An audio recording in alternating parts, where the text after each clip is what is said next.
Did the president commit to maintaining the level of American troops in Europe as they are now? Did you talk about the American presence in military bases there? No, as you know, the US has to take care of many theaters, including the Middle East, including the Indo-Pacific. And I said before, since President Obama, there has been a pivot towards Asia.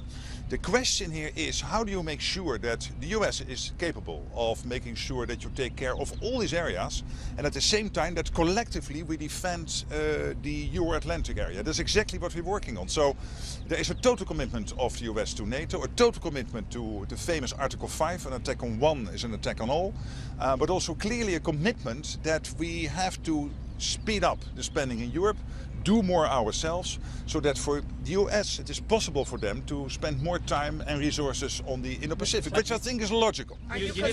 Sir. Based upon your conversations that you've had here in Washington with the Defense Secretary, with President Trump, from your take, do they understand the threat that President Putin has on Europe as a whole, not just on Ukraine, but Europe as a whole, even to countries that aren't in NATO, like Moldova?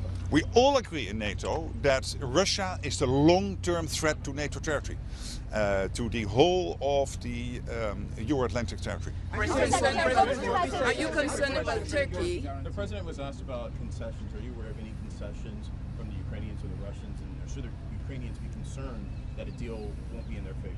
Well, you know, when you are in peace talks, somehow you have to negotiate. But I think I'm not helping a successful conclusion of these talks. And I really believe that some huge steps have been taken over the last couple of days. And the London meeting yesterday was successful.